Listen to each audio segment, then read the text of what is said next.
สงขลาบ้านมันนี่ก็เขาทบกันดังค่ะเขาสอนภาษาไหนดีนี่ก็เนาะ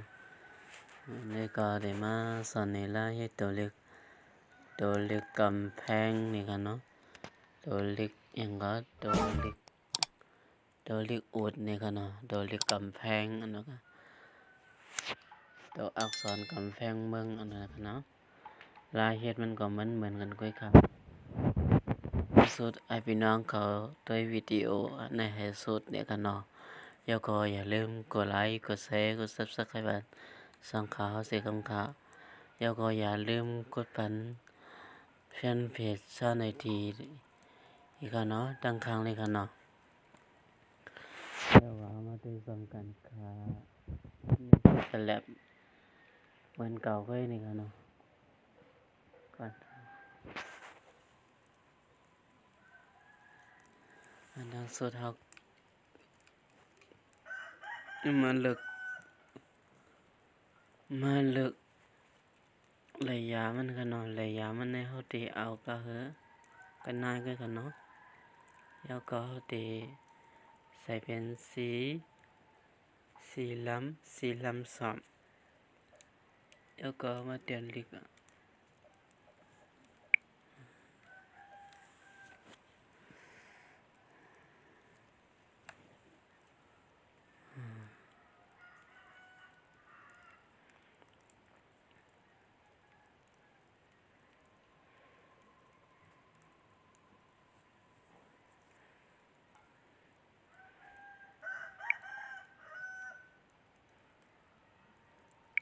ตัวสังหุ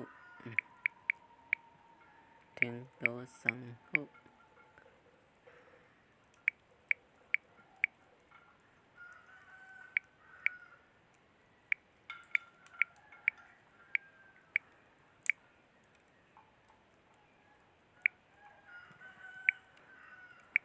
หมักมูเกหิบ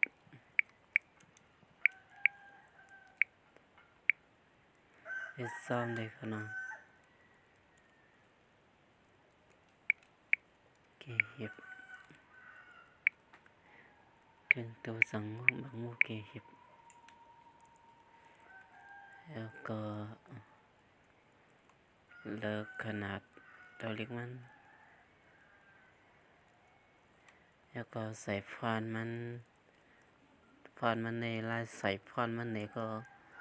ต้องปอกไว้เขาตีมาสอนนี้นี่กันเนาะแล้วก็ตีมลงวันฟอนนี่กันเนาะ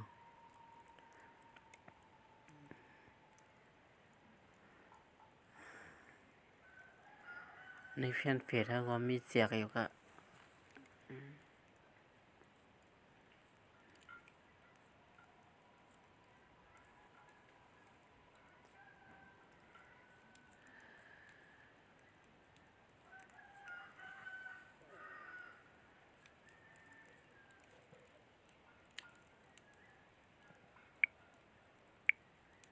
พี่ไอ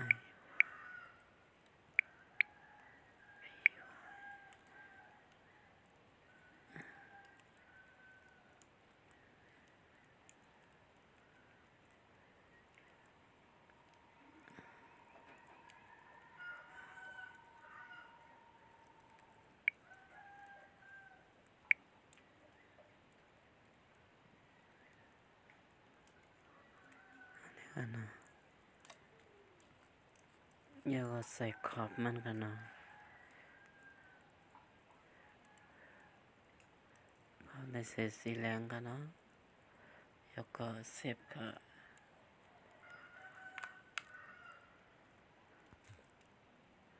เสียบแล้วก็มาตัดกันเนาะ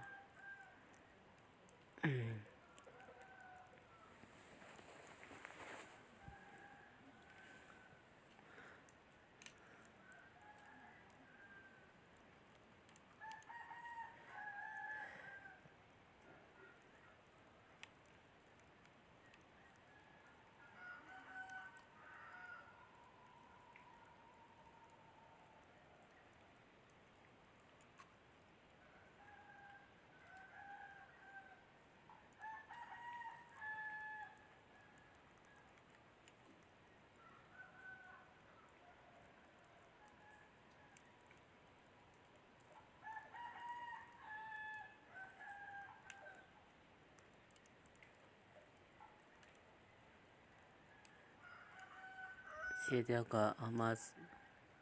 เสียบค่ะเนาะแล้วก็เข้ามาในพี่สลับเคินแล้วก็เลือกอันเป็นโดน่า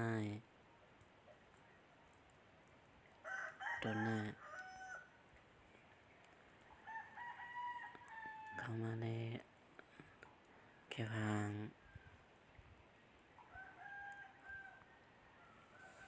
างจะในกระโดดใน Google ค่ะอะไรค่ะเนาะมีน้ำหนักอ่ะนี่เดี๋ยวนี่ค่ะเนาะแล้วก็มาแพทย์ตัวเล็กนี่ค่ะเนาะแล้วก็เอาอันเฮาแก๊สบะไก่มาใส่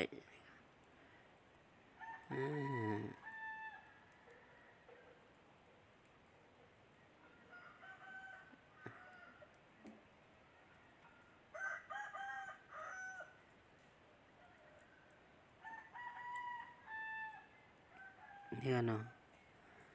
แล้วก็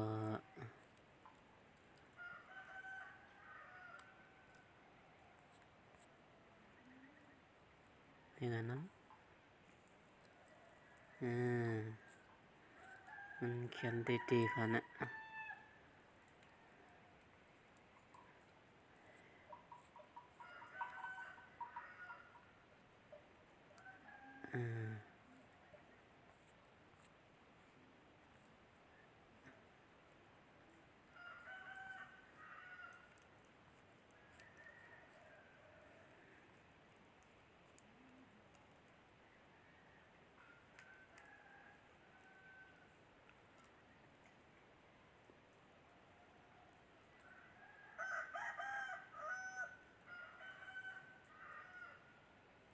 ที่ไหนเนาะ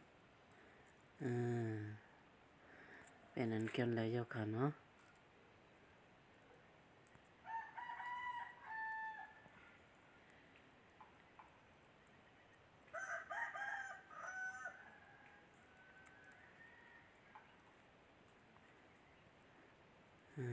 แล้วก็เสียบค่ะอัดด้วยจำกันค่ะ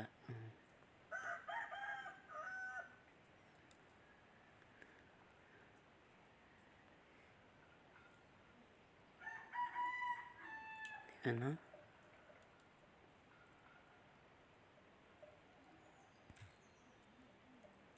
เดี๋ยวก็เอามาเขียนเถียงค่ะ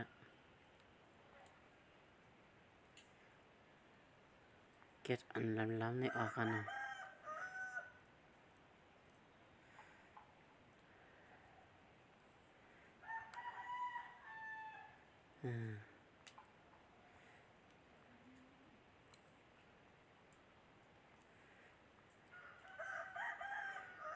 เขียนออกหมดค่ะอันล้ำๆนี่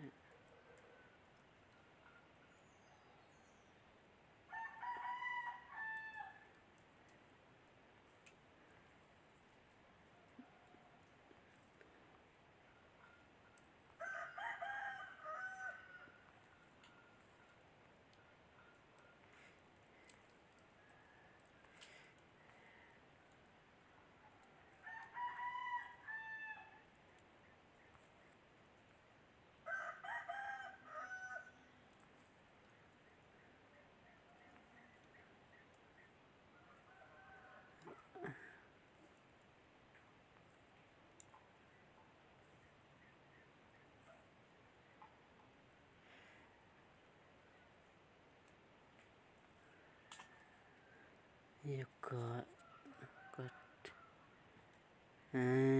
เป็นอันเขียนดีๆกันเนาะเดี๋ยวก็มาด้วยซ้ำกันค่ะเนาะ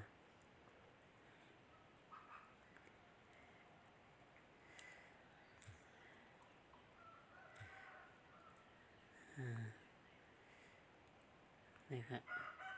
ถึงตัวสังหูหมากมูเกเห็มด้วยกันเนาะเป็นสีมันทางดีกับก้อยลายนี่กันเนาะมีหนังในคุยค้าอย่าลืมกดไลค์กดแชร์กด Subscribe ไว้ช่องเขาเสียคำกล่าวไปส่งค่ะ